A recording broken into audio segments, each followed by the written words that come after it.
ईरानी सरहद बंद होने की वजह से हज़ारों अफराद बेरोजगार होकर नान शबीना को मोहताज हो गए हैं। बच्चों की तालीम मुतासर और बाजार वीरान हो गए हैं। पंजगुर में 70% लोग ईरानी सरहद से तेल का कारोबार करके अपने माशी ज़रूरियात पूरी करते हैं। जब से बॉर्डर को मुख्तलिफ वजूहात की बिना पर बंद किया गया है, आवाम की बेचैनी में तशवीशनाक हद तक इजाफा हुआ है।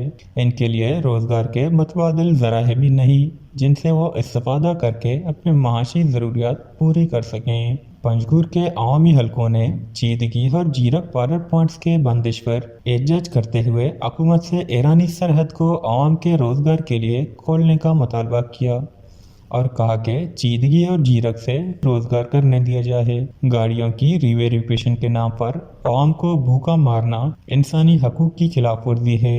हुकूमत को ये मालूम है कि पंजगुर के अवाम बॉर्डर से छोटे पैमाने पर रोज़गार करके अपने ज़रूरियात ज़िंदगी पूरी करते हैं। इसके बावजूद वो बॉर्डर पर रियायत के मुख्तलिफ शराइत की भीड़ चढ़ाकर जानबूझकर आवाम के लिए माशी तंगियाँ पैदा करने में मसरूफ़ हैं। इनका मज़ीद कहना है कि बॉर्डर चंद मखसूस अफराद के लिए नहीं बल्कि इसमें हर फर्द रोज़गार कर सकता है।